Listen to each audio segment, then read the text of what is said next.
The entire build-up towards Homelander coming into the finale was simple. He was more powerful than ever. He didn't care who saw the real him anymore, because he had nothing left to lose. A version of Homelander with nothing to lose should be the most terrifying concept this show has ever produced. So why does it feel like watching the most powerful man on Earth spend an entire season threatening to flip the table, and then in the finale, quietly sitting back down? Because the ending didn't betray the show in one moment, it betrayed it across every single character, one payoff at a time. Let's start with the elephant in the room, the final confrontation between Homelander and the boys that they had been building towards for 5 seasons. 7 years of raising the stakes, making Homelander more dangerous, removing every single obstacle between him and total chaos. And then Kimiko depowers him in an instant. Kimiko depowering Homelander isn't wrong because it was unexpected. It's wrong because nothing in this season built towards this moment other than a last-minute plot 1 episode ago.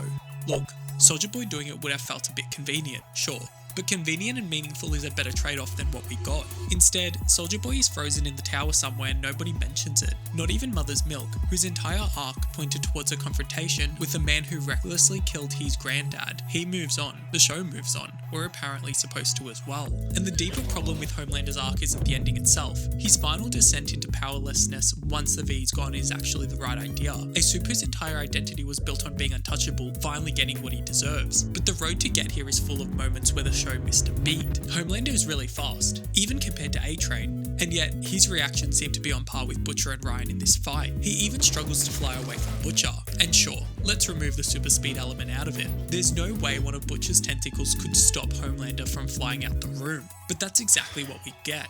It's a completely even playing field, and I've got no idea how we ended up here.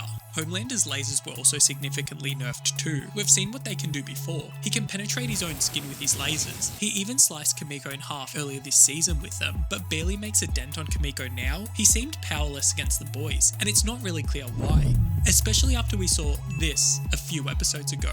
Maybe this was never meant to depict Homelander being more powerful than ever, but then why show it like he's now unstoppable? Maybe a better output would have been to show Homelander weakened by the V1. It would explain how the boys can all of a sudden keep up with him now. But nah.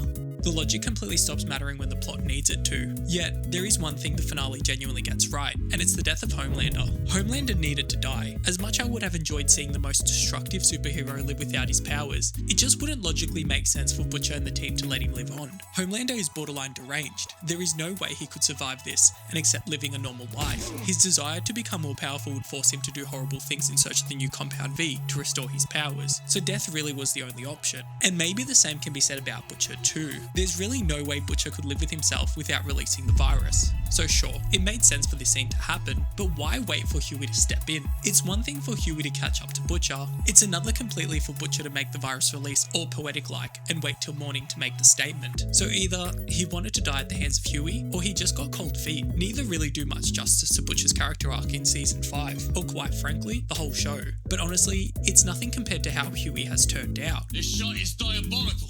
This was a good Hughie episode, which doesn't say much because Hughie has been a useless character for quite some time now. Hughie started this show as the heart of it, the ordinary person standing in the middle of something extraordinary. He kept the show grounded and was a big reason lots of fans watched the show the first few seasons. But somewhere along the way, the show just stopped knowing what to do with him. Season 5 Hughie is a man who spends most of his screen time reacting to things happening around him, rather than actually driving anything himself. His final scene with Butcher is the best he's been all season. The emotional weight is there, but it works almost entirely because of what Butcher brings to it. Hughie is responding rather than leading, right up until Butcher's very last moment. At some point, a show earns enough goodwill that you accept its internal logic. The boys spent 4 seasons building that goodwill and then spent season 5 burning through it. Starlight spent 5 seasons fighting to take down the most corrupt, powerful institution on the planet. Yet, the finale gives her the Deep as a final opponent. I get why she got rid of him from this fight. He's a nuisance, but surely once they're far enough,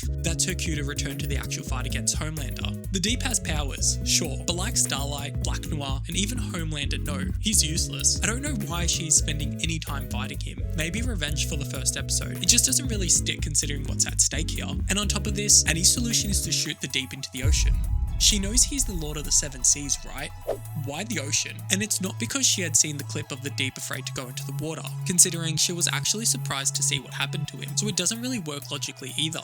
Speaking of the Deep, considering he has superhuman durability, surely he survives any altercation against an octopus, right? Even if it's Ant-Man Thanos style. Not sure that sits well for anyone, but honestly, neither does the boys just walking away freely after killing Homelander, with trained soldiers just standing around. And then there's Ryan. The finale has Butcher describe both himself and Ryan as normal people, implying the radiation blast removed Ryan's powers. Ryan is the first naturally born soup. His powers aren't the result of an injection. They're biological. Compound V didn't give him his abilities. His body produces whatever causes them naturally. So how exactly does a radiation blast permanently remove something that his own biology generates? The show doesn't address it. Ryan doesn't confirm he's powerless. Butcher says it, and the scene moves on. It might be intentional ambiguity for a sequel, but right now, it just feels like a plot hole, as is the absence of Queen Maeve from the finale entirely. She lost her powers, yes, but a short 5-second scene of her watching the Homelander death scene would have been more fitting than whatever this was trying to depict. Not going to spend too much time on Gen V, but everything that happened in that show, every character,